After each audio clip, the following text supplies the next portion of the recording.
पाग होया गुरु संत मिलाए, प्रभ अविनाशी घर में पाए। भगत पीपा जी। भगत पीपा जी राजस्थान की एक रियासत के राजा हुए हैं। भगत पीपा जी की 12 रानियां थीं। देवी के उपासक थे। देवी माँ दर्शन देती है और कहती है कि राजा मांगो, क्या मांगते हो। राजा कहते हैं, हे माँ मुझे मुक्ति चाहिए। देवी माँ कहती है कि मुक्ति मेरे पास नहीं है। अगर मुक्ति चाहिए तो किसी संत महात्मा के पास जाओ जो मुक्ति का मार्ग बताएंगे। इस बात को कुछ दिन हो जाते हैं। राजा बहुत उचाट रहता है। उधर जब किसी प्राणी के मन में कहते हैं कि मालिक को मिलने की तड़प हो जाती है, जब किसी प्राणी के मन में आ जाता है कि मुझे इस संसार से मुक्ति चाहिए, बार बार जन्म न लेना पड़े, तो परमात्मा भी अपने संत महात्माओं की ड्यूटी लगा देते हैं। रामानंद जी उस टाइम के बहुत बड़े संत महात्मा हुए हैं।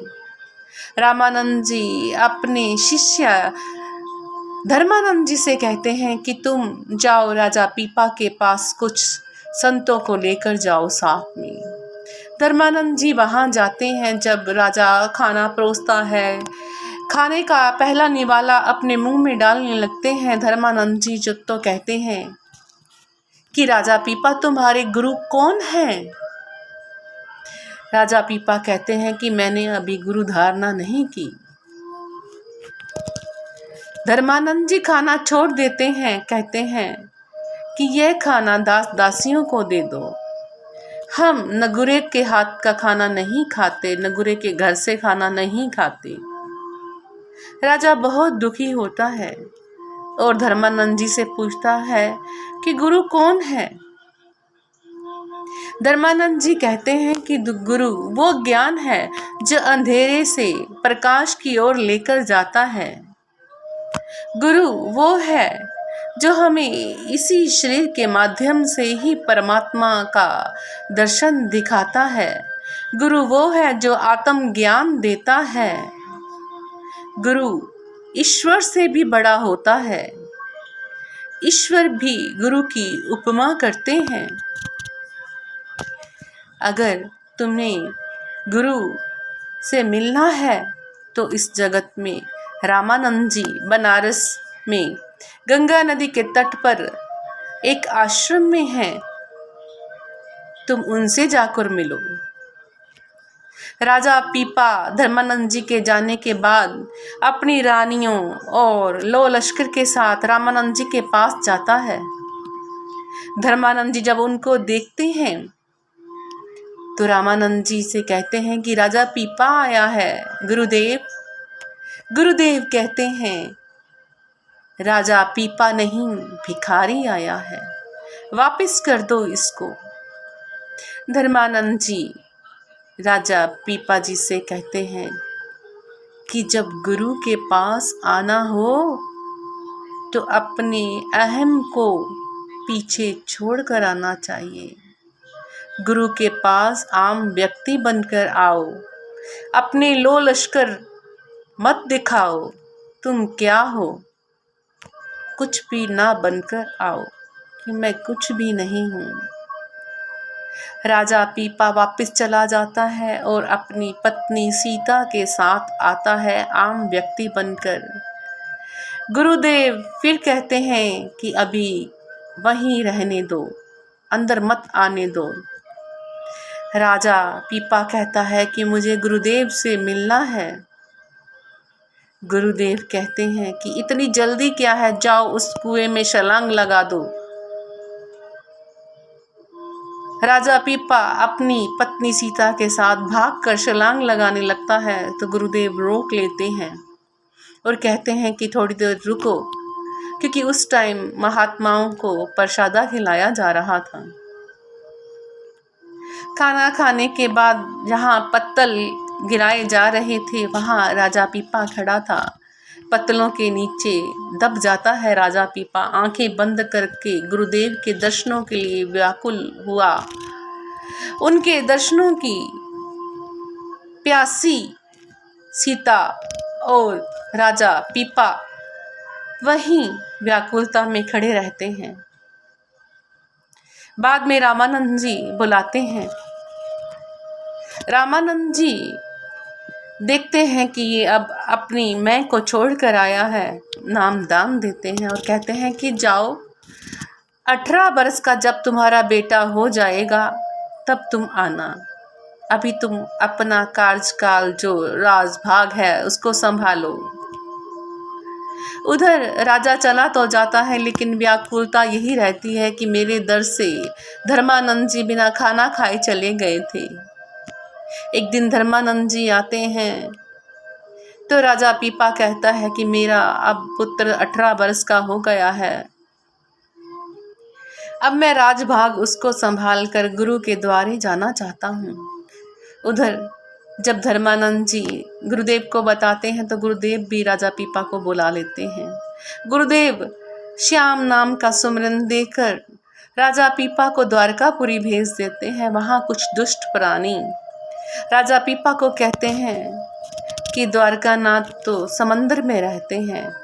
सीता के साथ राजा पीपा भी समंदर में छलांग लगा देते हैं तो वहाँ श्याम सुंदर के दर्शन होते हैं और श्याम सुंदर पीपा से कहते हैं कि महात्मा वो होते हैं जो चाहे तो अपनी जुबान से जो भी बोले वही पूरा हो जाता है।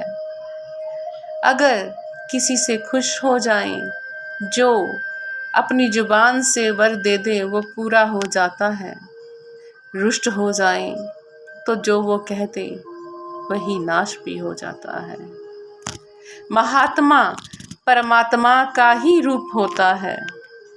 श्याम सुंदर से वरदान लेकर राजा पीपा 8 दिनों के बाद बाहर आते हैं तो उनकी महिमा सब ओर हो जाती है। राजा पीपा वहीं अपना घर बनाकर रहने लग जाते हैं। एक दिन अपनी पत्नी से कहते हैं कि जब नहाने के लिए जाओगी तो रास्ते में एक घड़ा मोहरों का भरा पड़ा है, उस ओर से मत जाना। 2 लोभी प्राणी ये सुन लेते हैं। जब वो घड़ा देखते हैं तो उसमें काली नागिन होती है, उसको वैसे ही कपड़े से बंद करके वो पीपा के घर के आगे रख देते हैं। भगत पीपा जब देखते हैं कि मोहरों से भरा घड़ा पड़ा है तो वो कहते हैं कि माया भी सेवा में आई है। तो वहाँ पर वो लंगर लगा देते हैं संत महात्माओं का। और क्या होता है, कुछ दिनों के बाद 5 जगह से राजा पीपा जो अब भगत पीपा जी बन चुके थे उनको न्योता आता है। भगत पीपा जी कहते हैं कि मैं 5 जगह पर तो जा नहीं सकता, इससे अच्छा है मैं उसके भजन में बैठ जाऊं, किसी के यहाँ भी नहीं जाऊंगा। उधर भगत पीपा जी भजन में बैठ जाते हैं और भगवान उसका रूप लेकर 5 जगह पर चले जाते हैं। कुछ दुष्ट प्राणी होते हैं जो भगत पीपा से जेलसी रखते हैं, घृणा रखते हैं। वो भगवान बने पीपा जी से कहते हैं, जो भगवान पीपा जी बनकर आते हैं भगवान को कहते हैं कि पीपा तुम्हें अगर राम से प्यार है तो आज यहाँ पर राम और दशरथ का रोल होगा, तुम्हें दशरथ का रोल दिया जाएगा। तुम्हें अगर राम से प्यार है तो तुम दशरथ की तरह यहीं मर जाओगे। तो भगवान जी जो पीपा भगत बने होते हैं वो वहीं अपने प्राण छोड़ देते हैं। जैसे यहाँ प्राण छोड़ते हैं वैसे ही 4 जगह और जहाँ गए होते हैं वहाँ भी प्राण छोड़ देते हैं। इनका अंतिम संस्कार कर दिया जाता है। उधर जब भगत पीपा के घर में लोग देखते हैं कि भगत जी तो वैसे ही वहाँ भजन कर रहे हैं, तो उनकी उपमा चारों तरफ फैल जाती है। भगवान अपने भगत की उपमा राजा तक पहुँचाते हैं। राजा उनकी ये उपमा देखकर उनका मुरीद बन जाता है। क्या होता है, एक दिन यहाँ से पीपा भगत सामान लेकर आते हैं खाने पीने का संतों महात्माओं के लिए। उसको कुछ दुष्ट प्राणी क्या कहते हैं कि तुम अभी जाकर पीपा भगत से पैसे लो। वो प्राणी जब भगत पीपा से कहता है कि मुझे अभी ही सारा धन चाहिए जो तुमने मेरे से सामान लिया है, भगत जी कहते हैं चलो ठीक है, दिखाओ तुम्हारा बही खाता। जब वो वही खाना देखता है तो बही में कुछ भी नहीं लिखा होता। जो पन्ना होता है वो बिल्कुल साफ होता है। वो प्राणी भी इनका मुरीद बन जाता है। उधर जब राजा को पता चलता है इस बात का, तो राजा उसको अपने जेल खाने में डाल देता है, लेकिन भगत जी उसको छुड़ा लेते हैं। राजा बहुत धनराशि देता है, साथ में एक घोड़ा भी देता है, लेकिन पीपा जी वापस कर देते हैं धन। पीपा जी घोड़े को ले लेते हैं। घोड़ा एक चोर ले जाता है, लेकिन क्या होता है, जब वो चोर नहाने के लिए जाता है तो घोड़ा अपने आप वापस पीपा जी के पास आ जाता है। एक दिन क्या होता है, इनकी एक भैंस एक चोर चोरी करके ले जाता है।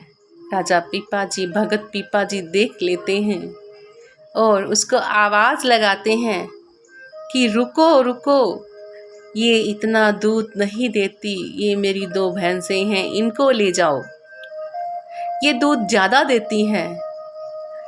तो वो भी नतमस्तक हो जाता है और माफ़ी मांगता है।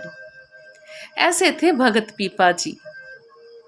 भगत पीपा जी 100 वर्ष तक जीवित रहे और उसके बाद मालिक के पास, मालिक के घर चले गए। तो कैसी लगी आपको मेरी ये स्टोरी? अगर आपको मेरी स्टोरियाँ अच्छी लगती हैं तो आप मेरे चैनल को सब्सक्राइब कीजिएगा, जिन्होंने अभी तक नहीं किया। लाइक और शेयर भी कीजिएगा। ओके।